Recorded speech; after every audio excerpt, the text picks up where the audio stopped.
What's going on, everybody? Well, welcome back to the Canadian Football Fantasy Fix for Week 15 of the 2021 CFL season. I'm Ryan Coop here with your running back preview this time around, taking a look at all of the best and worst running back options of the week. If you missed it earlier today, I released your quarterback preview for the week, and out on Thursday, I'll be previewing the wide receivers and defenses. And of course, on Friday, I will have the depth chart updates to help get you all set for locking in your lineup for week number 15, which kicks off Friday night. Let's dive right in and take a look at the running back options this week. A bit of a tricky position to project for this week because we do have some question marks of, starters that are a little bit, injured. Are they going to play this week? Are they not?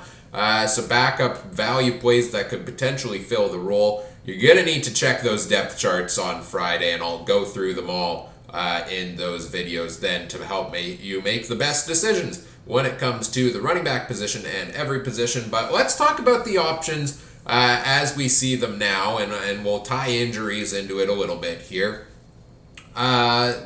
Most expensive option of the week is William Stanback of the Montreal Alouettes. Last week, I had him locked in as a green light option. I thought Montreal's they're gonna lean on Stanback in this game against Winnipeg. They're not gonna try to, go near the end zone and go for passing touchdowns, etc.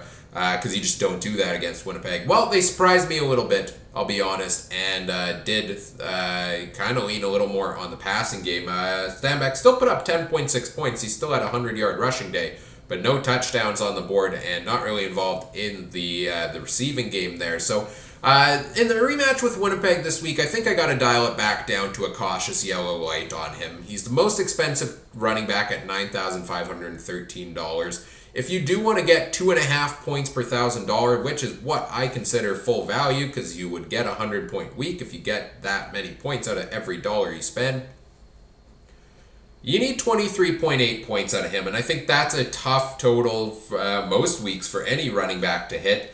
Last week he put up 10.6, the week before 14.5. 2 of his last 5 games he does have over the 25-point mark. Those were against Toronto, which has seemingly given up some big games to running backs in recent weeks. And the Bombers seem to have dialed it in a little more in their run defense this year. So in the latter half of the year. So I'm cautious on Stanback. Always one of the premier options when it comes to running back. Montreal still has a ton to play for in terms of playoff positioning here. So could be a good day for him. They could lean on him again. But to hit that 23-point mark, you're going to need over, 100 yards rushing, probably 150. You're going to need at least 1, if not 2 touchdowns to come close to that point mark. I think it's a bit of a stretch even for a guy of his caliber. Kadeem Carey, also a yellow light to me, $8,188. He has been kind of the backbone of the recent success of Calgary's offense and has been rolling decently well. He's got 2 of his last 4 games are over the 20-point mark. But the 2 games in between there, he also has had, 8.6 and 13.7. So Carey's been a hit and miss guy this year. He's got a good matchup with BC, who are one of the worst teams against running backs this year. So I do like the matchup there for Kadeem Carey, and I think that the Stampeders are going to have to continue to rely on him to supplement the passing game there. But it is always a risk, again, at that price point. You're probably needing a touchdown, and his totals have been very touchdown dependent. He hasn't, really broken, 120-yard rushing games, so to say, this year. So I think the price is a little high on Carey for his potential value. But I think he has one of the best matchups of the week and is the second leading rusher in the CFL on the season. So could be a good play there. Don't like the play of William Powell this week for the Riders, $7,979. You gotta hit the nail on the head with Powell, and it's hard to do so because you never know when he's getting the volume of reps. Last week, put up just 6.1 points against Edmonton, who he does face again this week. The week before he put up 17, but a couple other performances. 2 of his last 6 have been over the 16-point mark, but including one over 20, but the other games have all been under 13. So I think Powell I don't trust him. I don't trust his usage in that offense, and I say stay away from William Powell in that matchup this week. I'm also saying red light on James Wilder Jr. He wasn't practicing on Tuesday and did miss last game. Even if he is back in the lineup, Wilder has struggled in his last 3 games, 6.6, 7.2, and 3.9. So if you're paying a high price for a guy like James Wilder Jr., you need him to produce a little bit better, and we haven't seen that in his recent games. So I am saying stay away there. Also, assuming he's not going to play potentially, especially if they like what they saw from Walter Fletcher last week. And if he does, is he 100% coming back from his injury if he's not practicing this week? My favorite option among the presumed starting running backs this week is Don Jackson. Yes, I said after the first good week of him, I said, show me another before I give you the green light, and he did that last week. 17.6 points last week for him against BC. He put up 18 the week before against Edmonton. Now he's got a matchup with Toronto, who, as I mentioned, have given up quite a few yards on the ground in recent weeks. I like Don Jackson as a potential, as a play this week. I think he is one of the strongest at the running back position. There is always concern, as I say every week, with Hamilton's timeshare at running back. You never know, is Sean Thomas Erlington going to take some plays there? Are some of the receivers going to take plays? They dress 4 running backs. Can Malik Irons and Jackson Bennett get in for a couple? But we still saw Jackson in the past couple games get his fair share of the workload, not only in the rushing game, in the passing game. I think last week he contributed decently well also. So $6,388. He's a good amount cheaper than guys like Powell, Wilder Jr., Stanback, and Carey. 16 points is what you need from him. Even if some of those other guys poach some of those touches, I think Don Jackson's a pretty comfortable play here. I do like him at that salary. I'm saying stay away from Sean Thomas Erlington because I do assume Jackson is going to get the start.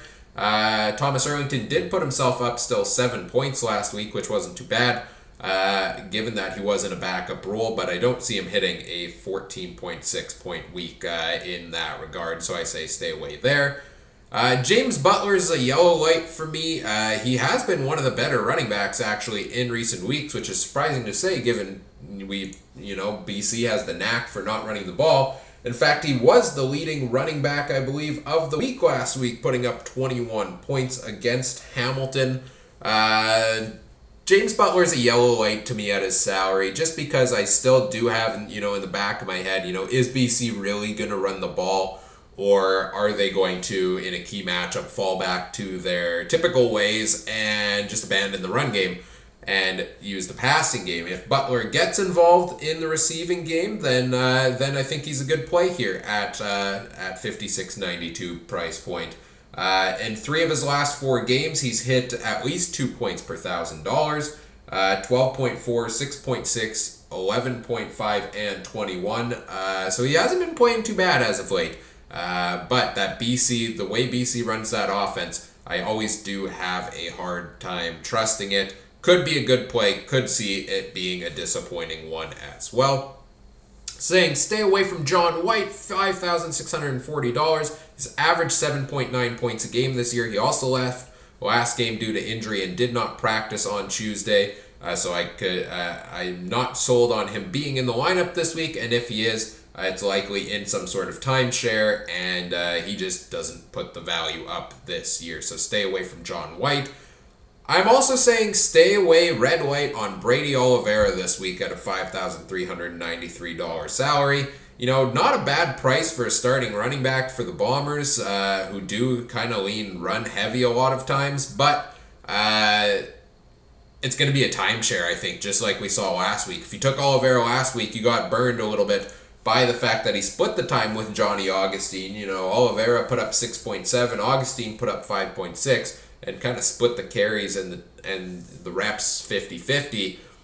So I don't like Oliveira because I could see that happening again this week. I think the Bombers are going to want to roll with that option down the stretch here. It seemed to be effective for them last game. And if he's not getting the full workload, I'm not trusting him to hit 13.5 points. So I say stay away from Oliveira there. especially this year, the Bombers really haven't used their running backs in the passing game as much as we're used to. So if it's purely rushing yards and you're splitting the time, he's probably not getting a 130-yard game. So I don't like the option of Brady Oliveira. DJ Foster missed last game due to injury, but is back this week practicing at least. He was a full participant in practice the first day this week. With John White out, that could mean that Foster does get the start at running back again this week. So if he does, I think I do like Foster as an option. $5,155 is his price this week in his past couple of games. 12.1. In his last 4 games, 25.4, 8.8, 6.3, and 12.1. So he's been hit and miss up and down, including a couple of those games where he was the starter. So I'm a bit cautious on Foster, but if he gets the start, I think he's a good play. I also think we could see a bit of a timeshare there at the running back position this week as well. Not only if John White's in the lineup, but also even if he's out, AJ Ouellette could potentially take some reps there after a solid week last week for the Argos. So those are kind of your starters, 1A, 1B options that I see potentially. But let's take a look at some of the other options available as well. There's the just recently mentioned AJ Ouellette. And same thing with Walter Fletcher here. I have them as green lights with an asterisk. Big asterisk on only if they're the starting running back. If they're in a timeshare, if DJ Foster's back, I don't like AJ Ouellette. If James Wilder Jr., that's who I'm thinking of, is back, I don't like Walter Fletcher as an option. But both of these at a $4,500 price, one of the cheaper options. If you can pay that for a starting running back on the week, then yeah, I do like that. And they've both produced in the roles they've had. Ouellette last week after John White went down put up a 10.7 point game, which was pretty good. And I do think we saw flashes from him, back in 2019, I think it was, in a couple of starts there. I'm a bit of an AJ Ouellette fan, not going to lie. And his price point, 11.3 points for your starting running back is not out of the realm of possibility to hit. I think that's reasonable for most starting running backs, especially if you get involved as a receiver a little bit. Walter Fletcher, same thing. If he's a starting running back, I'm locking him in my lineup. Last week, he proved it, took a chance on him. He put up 19 points against the Riders' defense that's normally pretty good against the run. It seemed everything offensively was rolling through Fletcher last week, whether it was through the rushing game, through the passing game. It seemed to all go Fletcher's direction. So I really like Walter Fletcher as a play if he starts, but not if James Wilder Jr. is back in the lineup. Johnny Augustine's a yellow light to me, a potential play. He will be a backup behind Brady Oliveira, I would assume. $3,665, but as I mentioned when talking about Oliveira, I think it's going to be a timeshare between these two. I think you're going to split the reps 50-50. The reason I like Augustine and said red light on Oliveira is just because they do split the time, and Augustine is a good amount cheaper of an option. And if it's going to be a 50-50 time split, I kind of like the cheaper one, obviously, for obvious reasons. 9.2 points is what you're looking for out of Johnny Augustine. Last week put up 5.6. And the week before that, or game before that, we saw him put up 7.3. So he's had some decent performances in a backup role in recent weeks. We've seen him run with a lot of energy. He's got the fresh legs. I think he could hit you value. It would be a risky pick picking a backup running back. But if you're all about taking a risk in week 15 to win your fantasy league, that could be a fun little play there.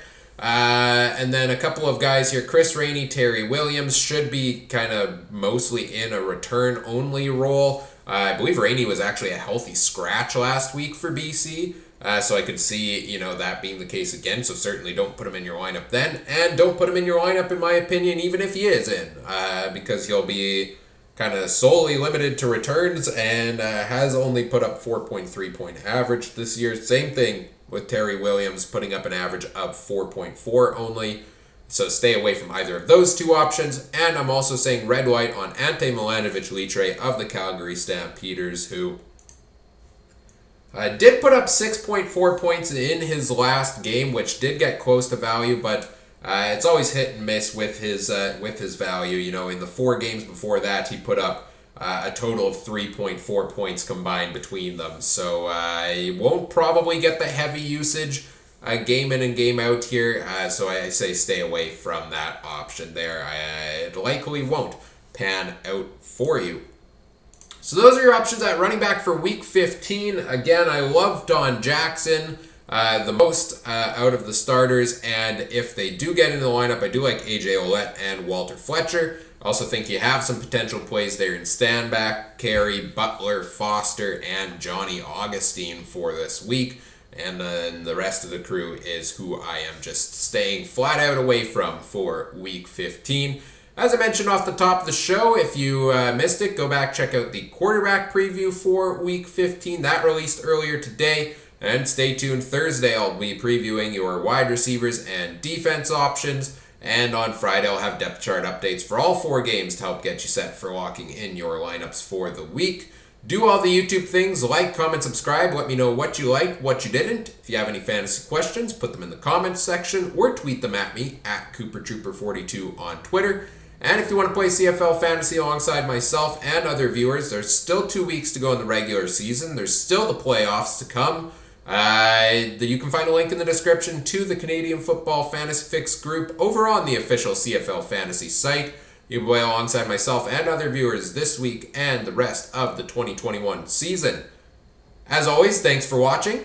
Take care. Have a good one. Bye.